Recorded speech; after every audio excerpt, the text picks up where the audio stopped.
Hello and welcome to knowledge of standard. आज मैं आप लोगों को बताने जा रहा हूँ 5S के बारे में। आज जो मैं आप लोग 5S के बारे में बताऊँगा उसके बाद आप लोगों को किसी भी ट्रेनिंग की ज़रूरत नहीं पड़ेगी। सिर्फ मेरे इस वीडियो से आप लोगों को 5S किस तरीके से होता है, किस तरीके से लागू किया जा सकता है, जैसा कि आप लोगों को दिख रहा है। 5S के बारे में सारी चीज़ें आप लोगों को हिंदी में डिटेल में बताऊँगा, जिससे कि आप लोगों को काफ़ी समझने में हेल्प मिलेगा और इससे आप लोग अपने अपने ऑर्गेनाइजेशन में 5S पर वर्किंग कर सकते हैं। और प्लीज़ वीडियो को स्किप मत करना और चैनल को लाइक शेयर एंड सब्सक्राइब करें। आइए स्टार्ट करते हैं 5S के बारे में ट्रेनिंग को। तो जैसा कि आप लोगों को कंटेंट्स में दिख रहा है कि पहला है कि 5S क्या है, इसमें 5S क्या क्या होते हैं, उसके 5S के हम कंपनी में इसके मेथड क्या है, किसी कंपनी में कैसे लागू करें, और लास्ट में जानेंगे क्या इसके फ़ायदे क्या हैं। तो फर्स्ट स्टार्ट करते हैं कि 5S क्या है। तो जैसा कि आप लोग दिख रहा है यहाँ पे कि 5S एक कार्य को सुरक्षित, कुशल और प्रभावी बनाने के लिए व्यवस्थित करने की एक विधि है। मतलब किसी भी जो अनस्ट्रक्चर्ड कोई कंपनी है या कोई ऑर्गेनाइजेशन है या फैक्ट्री है, उसको एक व्यवस्थित वे में, एक अच्छे और कुशल व्यवस्थित वे में प्रभावकारी बनाने में हमें 5S का मदद मिलता है। तो 5S का लक्ष्य क्या है? स्वच्छता, सुव्यवस्थित वातावरण बनाना। तो 5S क्या बताता है हमें कि 5S का लक्ष्य एक स्वच्छ सुव्यवस्थित वातावरण बनाना है। तो इसमें हम लोग देख सकते हैं 2 फिगर दिखाया गया है कि बिना जो 5S की कंपनी है वो इस तरीके से है कि मतलब कोई भी सामान कहीं पे भी रखी हुई, इसकी कोई मेथड नहीं है, कोई तरीका नहीं है, कोई लोकेशन नहीं है, कोई मतलब स्टैंडर्ड नहीं है इसका कि किस चीज़ों को किस तरीके से मैनेज करें। यही जब हम 5S इम्प्लीमेंट हो जाता है किसी फैक्ट्री में, तो यहाँ पर हमें यहाँ क्या दिख रहा है कि इसके हर एक चीज़ की लोकेशन डिसाइड की गई है, इसका वर्क फ्लो, वर्क प्रोसेस जो है वो बेटर हो गया, सामानों को अच्छी तरीके से रखी गई है, इनको आइडेंटिफाई किया जा सकता है। तो ये मतलब ये बिग डिफरेंस आपको यहाँ पे दिख रहा होगा कि बिफोर इम्प्लीमेंट करने में, मतलब 5S के पहले क्या हाल है इस कंपनी की और बाद में क्या हाल है। आगे समझते हैं कि जो 5S होते हैं उसके जापानी शब्द हम आप लोग को बता देते हैं कि उनके ये जापान से डेवलप किया हुआ 5S इम्प्लीमेंट है। तो जैसा कि पहला ऐसे उनका होता है सिरी, जो कि यहाँ दिख रहा है आप लोग को। दूसरा होता है सिटॉन, तीसरा होता है सीसो, चौथा होता है शिकेत्सु और लास्ट में होता है शित्सुके, जो कि यहाँ के आप लोग को लिखा गया, ये आप लोग पढ़ सकते हैं। आगे समझते हैं कि अब यहाँ पर सेम एग्जांपल के तौर पे आप लोग को डिटेल में समझा रहे हैं कि काफ़ी देखने में यहाँ पर रैक्स पे कुछ चीज़ें रखी हुई है, रैक के ऊपर रखी हुई है, कोई मतलब किसी तरीके का इन पर पहचान नहीं है कि हमें अगर कोई सामान यहाँ से निकालना हो तो काफ़ी ढूंढने में वक्त लगेगा। कोई चीज़ यहाँ डस्टबिन है, यहाँ पे कूड़े बाहर फेंके हुए हैं, यही चीज़ को हम यहाँ पे देख सकते हैं कि कोई भी चीज़ इस एरिया में मैनेज्ड नहीं है। मतलब हम आएगा, कोई भी आदमी, न्यू पर्सन अगर कोई भी यहाँ पर वर्क करता है तो इनको काम करने में काफ़ी दिक्कतें आएंगी, इसके एक्सीडेंट भी हो सकते हैं, इसके काफ़ी नुकसान हो सकते हैं। तो यही अगर जब हम 5S इम्प्लीमेंट करते हो, इसी रैक को यहाँ पर इसने अच्छे तरीके से व्यवस्थित कर दिया, क्रम के अनुसार लगा दिया, जो चीज़ जिसके अकॉर्डिंग यूज करना है, इस्तेमाल करना है, उसके अनुसार इसने लगा दिया। डस्टबिन की लोकेशन फ़िक्स नहीं थी, यहाँ पर उसने डस्टबिन की लोकेशन फ़िक्स कर दी। टेबल की जगह इनका कोई तय नहीं था कहाँ रखना है, ये इस बीन में यहाँ पर रेड कलर का जो बॉक्स है इसका कुछ लोकेशन नहीं था, उसको यहाँ पर लोकेशन फ़िक्स किया गया, इनके अंदर की चीज़ें मेंटेन की गई। ओवरऑल हम यहाँ देखें कि जो अनवांटेड सामान था उसको भी यहाँ पे हटा दिया गया। तो ये एक बेसिक डिफरेंस आपको शो करता है 5S के बारे में। और समझते हैं 5S को। 5S में जो हम जानेंगे कि 5S कौन कौन से होते हैं, उनके मतलब क्या क्या हैं, और डिटेल में आपको उनको समझाऊंगा। तो जैसा कि आप लोग देख सकते हैं कि पहला है सिरी। सिरी का इंग्लिश होता है शॉर्ट, मतलब इसका होता है शॉर्ट का मतलब छटाई। दूसरा होता है सिटॉन, ये जापानी वर्ड है, इनके इंग्लिश शब्द ये हो गए और हिंदी ये हो गए। तो सिटॉन में क्या है कि सेट इन ऑर्डर, मतलब किसी चीज़ को सुव्यवस्थित करना। तीसरा क्या है सीसो, सीसो मतलब साइन, इंग्लिश वर्ड, और इसका मतलब क्या हो गया सफाई करना या सफाई रखना। और चौथा है शिकेत्सु, स्टैंडर्डाइज, और लास्ट इनका मतलब है मानकीकरण करना, मानक तय करना। पांचवा क्या है शित्सुके, शित्सुके मतलब सस्टेनेबल होना चाहिए, अनुशासन रखना, इसके अंदर ये आता है। अब इन पांचों को मैं आप लोगों को डिटेल से समझाऊंगा, ध्यान से समझिएगा फ्रेंड, स्किप मत करना, नहीं तो आप लोगों को समझ में नहीं आएगा। तो फर्स्ट हम स्टार्ट करते हैं सॉर्टिंग से। जैसा कि यहाँ पे सॉर्टिंग में बताया जा रहा है कि अनावश्यक वस्तु को निकालें और उन्हीं वस्तुओं को रखें जिनकी आवश्यकता है। इसमें आवश्यक और जो आवश्यक नहीं है ऐसी वस्तुओं की लिस्ट बनाएं, जिससे कि पता चल सके कि किस किन चीज़ों को कहाँ कहाँ रखना है और किन चीज़ों को निकालना है। ये आपको इस तरीके से करना है। अब इनका तो मतलब ये हो गया छटाई करना। को करेंगे कैसे वो बताता हूँ। फर्स्ट में आपको क्या करना है कि जो अनवांटेड मतलब अनावश्यक वस्तु है उनको निकाल दे, हटाना है, और जो आवश्यक वस्तु है उनको अपने पास रखना है, उनकी लिस्ट बना करके रखनी है, कहाँ कहाँ उनको रखना है। ये सॉर्टिंग के अंदर आता है। कैसे करें सॉर्टिंग को? पहले क्या करेंगे कि फैक्ट्री को, पूरी फैक्ट्री का बता रहा हूँ मैं कि पूरी फैक्ट्री में कैसी तरह से 5S इम्प्लीमेंट होगा। 5S के अंतर्गत 1S कैसे इनको इम्प्लीमेंट कराना है फर्स्ट में, क्योंकि फर्स्ट तो आप सॉर्टिंग से ही करेंगे, यानी छटाई से करना है। तो कैसे करते हैं? पहले फैक्ट्री को छोटे छोटे जोन में विभाजित करें या बांटें। आगे आप लोगों को पिक्चोरियल व्यू में समझाऊंगा तो और इजी समझ में आएगा। जो पूरी फैक्ट्री है जिसके डिपार्टमेंट, उसको डिपार्टमेंट वाइज में बांट सकते हैं या तो जोन वाइज में, जिसके सहूलियत के अकॉर्डिंग बांट सकते हैं कि वहाँ पर काम करने में आसानी होगी। दूसरा स्टेप क्या है कि 5S की एक कमेटी का गठन होगा जो कि अनावश्यक आइटम को हटाया सकेगा। मतलब जो हम इसको अनावश्यक वस्तु जो हटाएंगे उनको रीचेक करेगी कमेटी और उनको देख के वो हटाएगी कि क्या उनके काम के लायक है या फिर उनको स्क्रैप करना है या फिर उनको हटा ही देना है। वो कैसे करना है? कमेटी जो गठन करेगी वो कैसे करेंगे? वो रेड टैग का अभियान चालू करेंगे अपने जोन में, हर एक जोन में अपना अपना रेड टैग का अभियान चालू करेगा। और रेड टैग क्या करेगा कि रेड टैग जो अनवांटेड आइटम है मतलब अनावश्यक वस्तुएं हैं उन पर रेड टैग लगाएंगे और उन्हीं रेड टैगों के थ्रू उस पर डिटेल लिखा जाएगा कि वो किन कारणों से वो हटाया जा रहा है या किन कारणों से उसे रेड टैग एरिया में रखा जा रहा है। रेड टैग एरिया क्या होता है फ्रेंड्स? रेड टैग एरिया वो होता है जहाँ पर हम अनवांटेड आइटम्स को रखते हैं और उसकी एक लोकेशन बनाई जाती है। आप लोगों को आगे समझाता हूँ, ये पिक्चर में दिखाऊंगा। रेड टैग के आइटम को रेड टैग एरिया में रखें, जो कि मैंने आप लोगों को बताया। उसके बाद क्या कि रेड टैग एरिया में रखे आइटम्स को हटाने के लिए रिव्यू करें। मतलब जो रेड टैग एरिया में ये 5S कमेटी के जो लीडर्स होंगे वो जाएंगे और रिव्यू करेंगे और 15 से 1 महीने के अंदर जो अनवांटेड आइटम्स होंगे उनको हटाएंगे।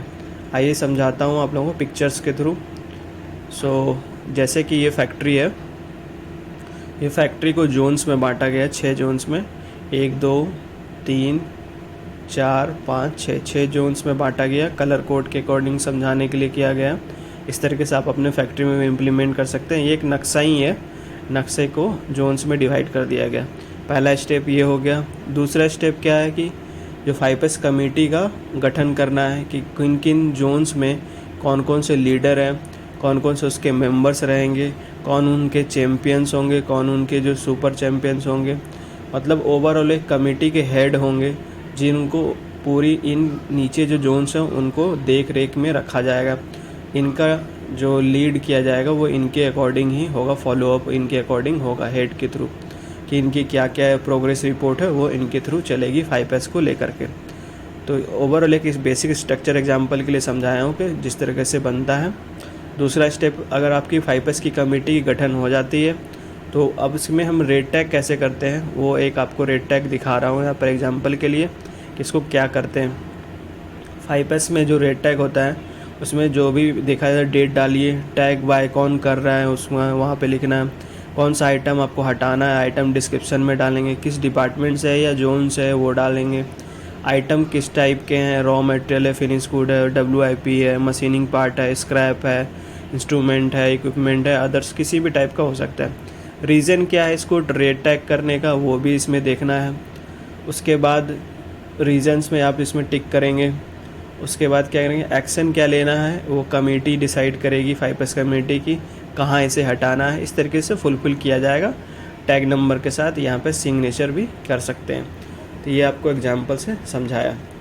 अगला क्या है फ्रेंड कि यहाँ पर सेम दिखाया जा रहा है कि जो स्क्रैप हमारा जोन में किया गया रेड टैगिंग को, उसको हटाने के बाद हमारा इतना स्पेस अवेलेबल है।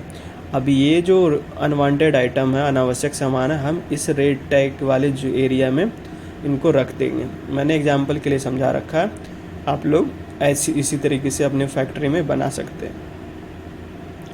आई होप आप लोगों को 1S समझ में आया होगा। अगला चलते हैं 2S पे। 2S हमारा क्या करता है? सेट इन ऑर्डर, मतलब सीट ऑन, सुव्यवस्थित करना। इसको समझते हैं। सभी आवश्यक वस्तुओं को क्रम में व्यवस्थित करें ताकि वो उपयोग के लिए आसानी से उठाया जा सके और आसानी से मिल सके। दूसरा क्या है? समय की हानि। इससे हमें क्या होगा? समय की हानि और अपशिष्ट को रोकें।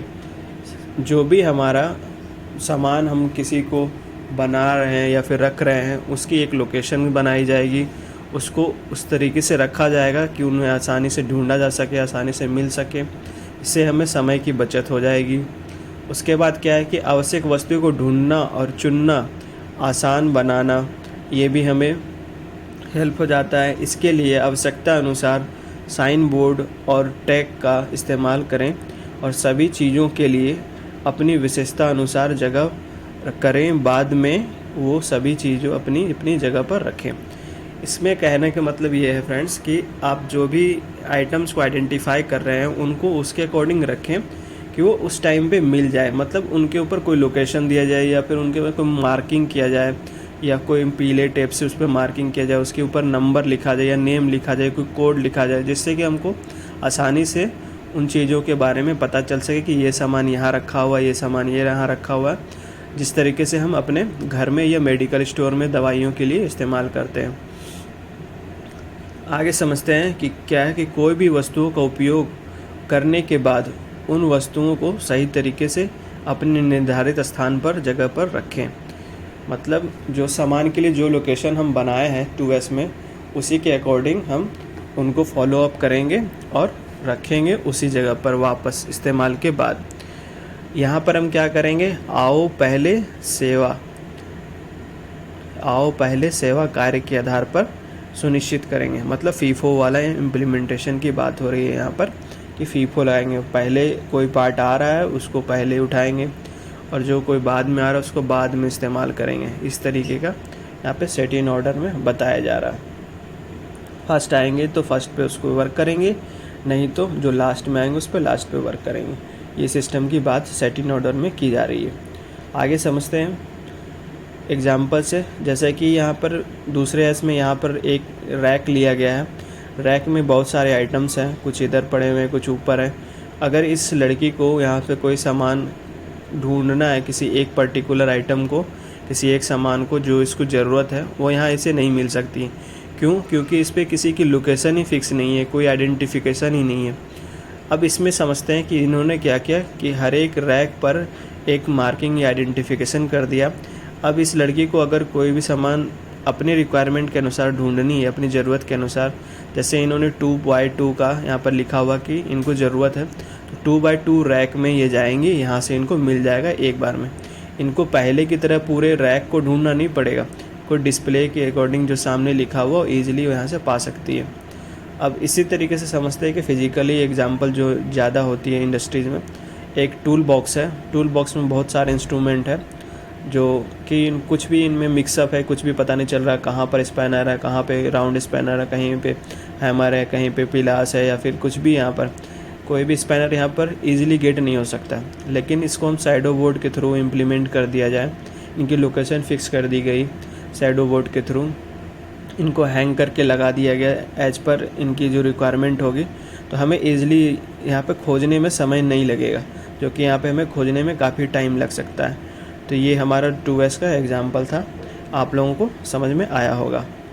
आगे समझते हैं 3S के बारे में। 3S क्या बोलता है फ्रेंड्स कि सफाई करना तो है, लेकिन सफाई के जड़ को भी ख़त्म करना है। सफाई क्यों करनी पड़ रही है हर रोज़, क्यों गंदगी जनरेट हो रही है, इसके बारे में। तो इसको समझते हैं। पहला पॉइंट है कि अपने कार्यस्थल को पूरी तरह साफ रखें। निरीक्षण करने के रूप में साफ सफाई का उपयोग करें। मतलब जिस समय साफ़ सफाई कर रहे हैं उस समय आपको निरीक्षण भी करना है कि कहीं कोई डैमेज या फिर कहीं कोई ज़्यादा सेफ्टी पर्पज़ से किसी का नुकसान या एक्सीडेंट होने के चांसेस तो नहीं है। इससे साफ़ सफाई सिर्फ फ्लोर की नहीं, मशीनों की भी होती है। पूरे आपकी ओवरऑल प्लांट की बात की जा रही है। मशीन और उपकरण की लीकेज को सही तरीके से रोकें और मशीन की सफाई करें। अगर कहीं पे लीकेज हो रही है तो उसके लीकेज को रोकें, उसकी सफाई करें ताकि उनमें कोई दिक्कत ना आए और हमें असल जो कारण है जिनके कारण वो दिक्कत आ रही है लीकेज जैसी, उनका कारण का पता लगा के उनको ख़त्म किया जाए। आगे है, काम के लिए और मशीन के लिए उपयोग में आने वाले सभी उपकरणों को समय पर वक्त के अनुसार साफ़ करें। जो उनकी टाइमिंग और शेड्यूल दी गई है, जैसे 5S को मेंटेन करने के लिए, अपने फ्लोर पे साफ़ सफाई को मेंटेन करने के लिए, उसी वक्त के अनुसार या उन्हीं उपकरणों या साफ़ सफाई के समय के अनुसार ही करना चाहिए। अगर लेट करेंगे तो गंदगी ज़्यादा फैलेगी और दिक्कतें बढ़ जाएगी शॉप फ्लोर पर। आगे आप लोगों को समझाऊंगा। कार्यस्थल को सुरक्षित और काम करने में आसान इस योग्य बनाएं। मतलब साफ़ सफाई इतना बेटर होना चाहिए, इतने अच्छे तरीके से होना चाहिए जिस पे कोई किसी भी प्रकार के एक्सीडेंट होने के चांस ना हो या फिर कोई दुर्घटनाग्रस्त होने के चांस ना हो, सुरक्षित रहे। ये एक साफ़ सफाई से हमें क्या होता है कि एक्सीडेंट हमारा छिप जाता है, एक्सीडेंट होने के चांसेस बढ़ जाते हैं अगर हमारी गंदगी फ्लोर पर रहती है तो। योग्यता अनुसार अपनी जिम्मेदारी को खुद निभाएं, किसी के भरोसे नहीं बैठें। अपना काम जो अपनी रिस्पॉन्सिबिलिटी है उसको समझें और मशीन के चारों ओर अपने फ्लोर में अपने योग्यता के अनुसार जिम्मेदारी को निभाएं। मशीन उपकरणों में आने वाले समस्याओं का समाधान करें और उस पर अमल करें। ये आप लोग का शीशों में होता है। मतलब जो भी समस्या आ रही है, किसी भी टाइप की आ रही है, तो उनको सॉर्ट आउट करना है और उनके जो आने वाले जिनके उनके लीकेज हो गई, ऑयल हो गया, डस्ट हो गया, इनको ख़त्म करके उस पर अमल करना है। इसको एग्जांपल से समझते हैं कि जैसा कि यहाँ पर दिखाया जा रहा है कि यहाँ पर अगर फ्लोर पर लीकेज ऑयल रहती है तो ये अगर कोई यहाँ पे चलता है तो गिर सकता है। तो हमें क्या करना है कि उसी वक्त इसको क्लीन करना है। ये तो हो गया बेसिक क्लीनिंग की। अब जैसे कि यहाँ पर एग्जांपल में है कि यहाँ पर एक फ्लोर है, इस पर बहुत दिनों से चीज़ें रखी हुई है, गंदगी फैली हुई है। तो यहाँ क्या होगा कि मतलब एक्सीडेंट होने के चांस बढ़ जाएंगे। कभी कुछ हो गया, कभी किसी को चोट लग जाएगा, किसी को शॉक लग जाएगा। लेकिन यहाँ क्या होगा कि सभी चीज़ों को साफ़ सफाई करके 1S और 2S के थ्रू ये लोकेशन और मार्किंग कर दी गई है ताकि यहाँ पे कोई भी आएगा तो पहले चेक करके, देख करके और उनको चीज़ों को इस्तेमाल करने से जो भी चीज़ें हैं उनको देख करके कर सकता है और यहाँ पर एक्सीडेंट होने के चांसेस नहीं हैं। तो यहाँ पर एक पॉइंट था जो कि बहुत इंपॉर्टेंट पॉइंट है, ये गंदगी के स्रोत को खोजें और उसे जड़ से ख़त्म करें। साफ़ सफाई तो हम कंटिन्यू हर रोज़ करते हैं, लेकिन हम इस बात पे ध्यान नहीं देते कि वो गंदगी हो क्यों रही है। तो हमें उसके स्रोत को भी खोजना है और उसको भी ख़त्म करना है जिससे कि गंदगी में कमी हो, उनकी गंदगी फैलने से वो कम हो। आगे समझते हैं 4S को। 4S क्या है? शिकेत्सु, मानकीकरण करना। मतलब 1S 2S 3S जो हमने किया है उसको एक मानक रूप में तैयार करना कि 1S में क्या क्या हमने किया, क्या क्या हटाया, क्या क्या जोड़ा, 2S में क्या क्या किया, 3S में क्या क्या, उनके स्टैंडर्ड को बनाना। तो इनको समझते हैं। हर समय हाउसकीपिंग और कार्यस्थल संगठन के उच्च मानक को बनाएं और योग्य नियमों का पालन करें। मतलब एक नियम भी सेट करना है कि किसके अकॉर्डिंग हम 5S को मेंटेन करेंगे, फॉलो करेंगे अपनी कंपनी में और उनको अपने जूनियर्स को पालन भी करवाना है। तो फर्स्ट में यहाँ पे क्या है कि पहले 3S के नियमों को सुनिश्चित करें और उनके नियमों को पालन करें। नियम जिस तरीके से यहाँ पे बता रहे हैं कि वर्क स्टैंडर्ड बनाएं, क्या करना है, किस वर्क ऑर्गेनाइजेशन के अंदर, किस डिपार्टमेंट के अंदर 5S को लेकर के। उसके बाद क्या है, योग्यता अनुसार जिम्मेदारी दें और जिम्मेदारी लें। अगर किसी पर्टिकुलर आदमी को रिस्पॉन्सिबिलिटी दी गई है तो उससे उसकी जिम्मेदारी का ख्याल होना चाहिए कि उसे करना क्या है, उसे कैसे करना है और उसकी जिम्मेदारियों को ख्याल करना है। स्वच्छता और अनुशासन बनाए रखना है। क्रम और इसके मानक के अनुसार हर चीज़ को बनाए रखें। मतलब जिसका कोई, अगर हम टेम्परेचर की बात कर लेते हैं, अगर किसी मशीन का टेम्परेचर हमें 40 डिग्री चाहिए पर्टिकुलर उसके स्टैंडर्ड 40 डिग्री है, तो उसी 40 डिग्री के अकॉर्डिंग ही वो मशीन कंटिन्यू रनिंग करते रहे। उसका ख्याल रखना एग्ज़ाम्पल के लिए कि वो 40 से 50 ना हो जाए या फिर उससे कम ना हो जाए, ऑलमोस्ट 40 के अंदर या उसके बराबर ही रहे। तो उससे क्या हो जाएगा, उसका स्टैंडर्ड यानी मानक तय हो जाएगा कि उसको 40 डिग्री पर ही चलाना है, जिससे कि वो कोई प्रोडक्ट अच्छा देता है। उसके लिए हम कंट्रोल करने के लिए हम ऑडिट कर सकते हैं, जैसे कि यहाँ पर ऑडिट चेकशीट के थ्रू उपयोग करके हम 5S के नियमों को पालन करवा सकते हैं और उसके समीक्षा कर सकते हैं कि किस तरीके से हमारा फ्लोर पे 5S मेंटेन हो रहा है। उपयोग करने और योग्य वस्तुओं के लिए कलर कोड की सुनिश्चित करें। इसमें हम लोग कलर कोडिंग भी कर सकते हैं, वो आपको आगे आने वाली वीडियो में समझाऊंगा कि 5S में कलर कोड कैसे कैसे होते हैं। तो ये था 4S के बारे में। इसमें हम लोग चेकशीट के बारे में बताता हूँ कि आपको मानकीकरण को किस तरीके से चेक करना है। जैसा कि आप लोग देखते हैं कि डेली 5S की एक चेकशीट का एग्जांपल है बेसिक, कि यहाँ पर एक वीक का लिया गया है, Monday, Tuesday, Wednesday, Thursday, Friday, day shift की है ये। इनमें इसको 5S को मेंटेन करने के लिए चेक करना है कि कुछ पॉइंट्स दिए गए हैं इधर पे, अननेसेसरी आइटम हटाना, पार्ट्स को उसके लोकेशन पे रखना, इन्वेंट्री को चेक करना, स्टैंडर्ड को चेक करना उस पर रखा हुआ है कि नहीं, उनके कार्ड्स और पैलेट्स को चेक करना, मतलब ओवरऑल यहाँ पे फ्लोर क्लीन है कि नहीं।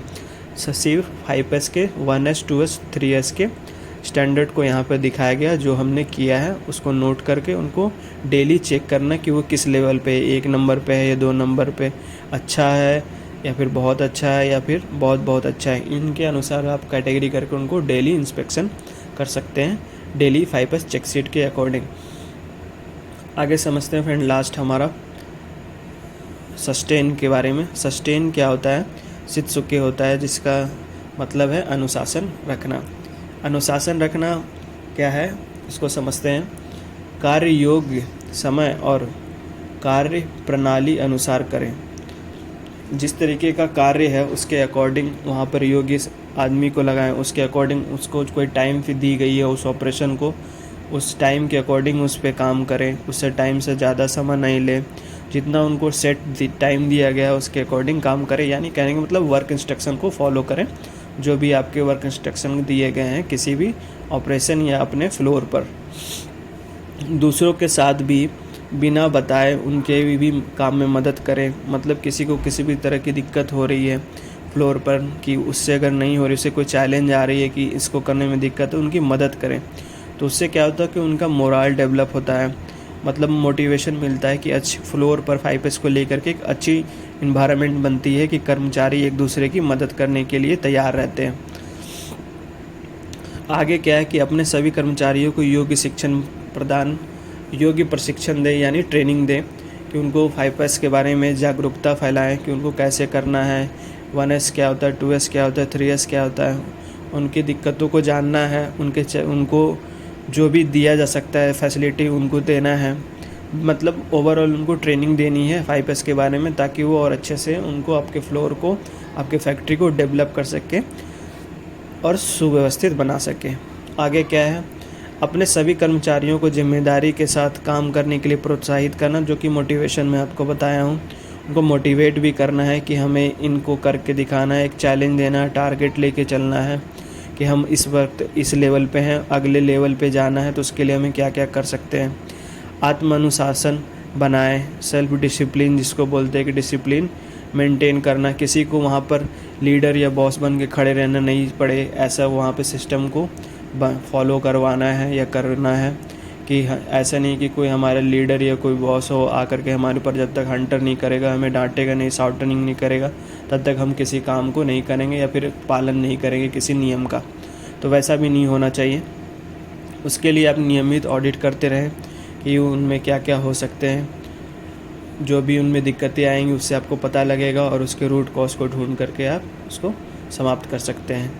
प्रक्रिया को पालन करें और उसे समय पर सुधार करें, जो कि आप आराम से कर सकते हैं अगर आपको इन 1S 2S और 3S 4S के बारे में पता चल जाएगा। तो खुद को प्रशिक्षित और अनुशासित रखें, अपने आप को भी मेंटेन रखना है, ट्रेनिंग लेते रहनी है और हायर एजुकेशन की ओर और नॉलेजेबल चीज़ों को जानना है कि ताकि हम डेवलप किस तरीके से करें। ऐसा भी नहीं होना चाहिए कि हम अपने अंदर ही अनुशासन नहीं है लेकिन हम दूसरों को बोल रहे हैं कि आप अनुशासन का पालन करो। तो खुद के लिए भी एक सेल्फ डिसिप्लिन मेंटेन करके रखी जाती है। आप लोगों को आज 5S के बारे में बता दिया फ्रेंड्स। आई होप आप लोगों को अच्छा लगा होगा। अगर अच्छा लगा हो तो प्लीज़ हमें मेरे चैनल को लाइक शेयर एंड सब्सक्राइब करें। अब हम आप लोगों को बताते हैं कि सस्टेनिंग को किस तरीके से एक देख सकते हैं। कि यहाँ पर बिफोर जो पिक्चर है इसको समझते हैं कि यहाँ पर जो भी चम्मचें रखी गई है तो काफ़ी टाइप की चम्मचें हैं, चाकू हैं। तो इसमें क्या है कि इनको कोई भी 5S का फ्लोर नहीं दिया गया, मतलब इनको कुछ अनुशासन नहीं बताया गया कि इनको कैसे रखना है, क्या करना है। अब हम यहाँ पे दूसरे पिक्चर में झांकते हैं तो इसमें क्या है कि ये वाला जो ट्रे है जो आप लोग को क्रीम कलर का या ग्रे कलर का दिख रहा होगा, इस ट्रे में हर एक अलग अलग प्रकार के चम्मच के लिए एक इनका भाग बोल लीजिए या फिर इन पे एक लोकेशन फिक्स कर दी गई है कि आप लोग को इसी जो इसके अकॉर्डिंग है, मतलब जितने टाइप के यहाँ पे चम्मच हैं, स्पून्स हैं, नाइफ्स हैं, उसको उसी अकॉर्डिंग मतलब उनकी लोकेशन जिस तरीके से बनाई गई है उसी पर आप रख सकते हैं। यहाँ पर गलतियाँ भी नहीं होगी कि इसको हम इसमें डाल दें या फिर छोटे वाले को बड़े में डाल दें।